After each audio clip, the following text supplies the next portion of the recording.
अब मेरे साथ जो हस्ती मौजूद हैं, उनके तारुफ की मुझे कोई ज़रूरत नहीं है, उनके बारे में बताने की कोई ज़रूरत नहीं, क्योंकि देश ही नहीं विदेश हर तरफ उन्हें स्त्री के नाम से जाना जा रहा है, उनका खौफ बरकरार है। बहुत बहुत वेलकम श्रद्धा, ईटीवी की इस खास मुलाकात में।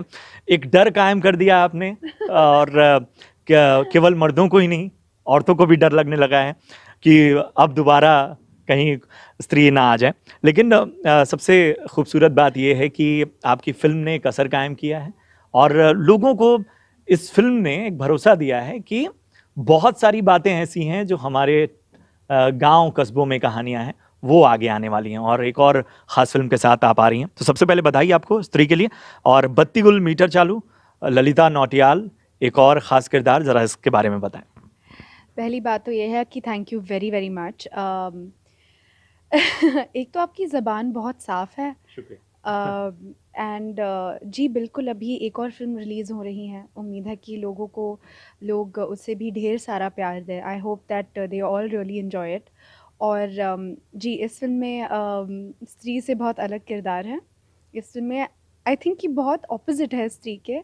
उसमें काफ़ी एक मिस्ट्री हमें रखनी थी अराउंड द कैरेक्टर। लेकिन इस फिल्म में बत्ती गुल मीटर चालू में जो नौटी का किरदार निभा रही हूँ, वो मिस्ट्री के ऑपोजिट है। वो काफ़ी लाउड है और ढेर सारी बातें करती हैं, और खुद को समझती है कि वो मनीष मल्होत्रा और रोहित बाल को टक्कर दे सकती है फैशन में। पर उसका जो फैशन सेंस है वो बिल्कुल मतलब नहीं, उसे लगता है सबसे बेस्ट है, पर एक्चुअली उसका ऑपोजिट है। अम, लेकिन ये हुई मज़ेदार बात नौटी के बारे में।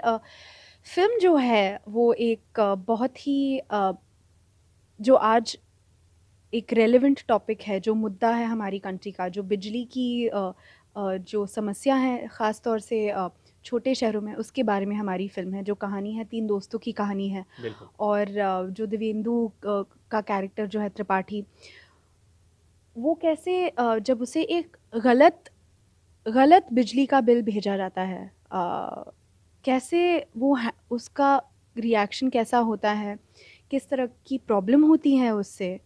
और ये एक्चुअली एक बहुत सारे लोग फेस करते हैं ये हमारी कंट्री में, ख़ास तौर से छोटे शहरों में। तो हमारी कहानी उसके बारे में है। चलिए, ये साल 2018 है। 2010 में आपने लीना यादव की फिल्म तीन पत्ती से शुरुआत की थी। 8 बरस में एक जो सबसे अच्छी बात आपके साथ हुई है कि किरदार ऐसे हैं जो लोगों से बड़ी जल्दी जुड़ जा रहे हैं। आप भले बॉम्बे में रहती हैं, लेकिन आप स्त्री में चंदेरी की लड़की का किरदार निभाती हैं, या टिहरी की नौटी बनती हैं, या हैदर में आप पहुंचती हैं तो वहाँ एक अलग तरह की आपके किरदार में रूहानियत नज़र आती है, एक सोल नज़र आता है। तो ये क्या, किस तरह की एक्सरसाइज है, किस तरह की तैयारी होती है हर किरदार के लिए? आपने एक बहुत ही बड़ा कॉम्प्लीमेंट दिया है मुझे। आपने कहा कि सोल होता है, which I think is a very very big compliment for me, so thank you so much. पर I think as an actor, चाहे आप बम्बई से हो या दिल्ली से हो या कहीं से भी हो, आपको वो करना पड़ता है, आपको तैयारी करनी पड़ती है, आपको निभाना पड़ता है। चाहे आप कहीं से भी हो, आपको उसमें काम डालना पड़ता है, एफ़र्ट्स डालने पड़ते हैं और मेहनत करनी पड़ती है, ताकि आप उसे अच्छे से कोशिश करें कि आप अच्छे से निभा पाएँ। तो मैं वही कोशिश कर रही हूँ। हर फ़िल्म के साथ मैं कोशिश करती हूँ कि 110% दूँ, और कोशिश जारी है कि उस किरदार में पूरी तरह से मैं उसे निभा पाऊँ। जी, जी। जब मैं इंटरव्यू करने आ रहा था, तो बहुत सारी चीज़ें आपके बारे में पढ़ रहा था, बहुत सारे चीज़ों से गुज़रा। उसमें आपकी कास्टिंग से जुड़ा बड़ा दिलचस्प किस्सा नज़र आया। उसमें ये कि जब स्त्री की कास्टिंग हो रही थी, तो कहते हैं सही वक़्त पे सही जगह मौजूद होना, और सही उसी तरीके में मौजूद होना, कि दिनेश विजन ने आपको उस रूप में देखा जिस रूप में वो स्त्री में आपको देखना चाहते थे। या आशिकी के वक़्त जब आपकी कास्टिंग हो रही थी, तब आप मोहित सूरी के सामने उस रूप में थीं, जिस रूप में वो उस एक्टर को देखना चाहते। तो ये क्या कहानी क्या थी ये? तो ये कहानी थी बेसिकली, दीनू ने मुझे हम एक फ्लाइट में मिले थे। हुँ। तो तो हम बात करने लगे और ऑफ़ कोर्स मैं उन्हें जानती थी उनके बारे में, हम मिले भी थे पहले, लेकिन इस बारी फ़्लाइट में हमने बातचीत की एक दूसरे के साथ एंड मैं ऑफ़ कोर्स जानती थी कि ये हमारे फ़िल्म इंडस्ट्री के प्रोड्यूसर हैं। और फिर हम बातें करने लगे और उन्हें बातों में लगा कि ऐसा कुछ लगा कि मैं थोड़ी ऑफ हूँ। हुँ। तो ऑफ मतलब आप समझ हाँ, सकते हैं कि हाँ।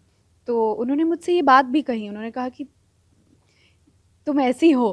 तो मैंने बोला अच्छा ठीक है, ओके मुझे तो पता नहीं है।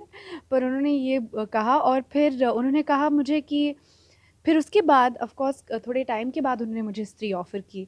तो उन्होंने जब स्त्री ऑफ़र की, उन्होंने मुझे कहा कि जब हम प्लेन में बातें कर रहे थे तब वो एक्सपीरियंस जो था, वो अनुभव जो था उनके दिमाग में रहा और उन्हें लगा कि मैं सूट हो रही थी फॉर द रोल इन स्त्री। तो अब ये तो मुझे लगा कि अच्छी बात है क्योंकि मुझे स्क्रिप्ट इतनी पसंद आई, बहुत पसंद आई। हुँ। हुँ। अच्छा ये जैसे हम आजकल पैटर्न चेंज देख रहे हैं कि रियल लोकेशन पे आप जैसे सितारे भी जा रहे हैं। आमतौर पे मुंबई में सेट लग जाते थे, बहुत सारी चीज़ें होती थी, लेकिन टिहरी के लोगों के बीच आप शूट कर रहे हैं, वहाँ बहुत लिमिटेड चीज़ें हैं, जहाँ आप रह सकते हैं या उन्हीं सुविधाओं के साथ आपको रहना है। तो वो अनुभव कैसा रहा पहाड़ में, पहाड़ के लोगों के बीच काम करना?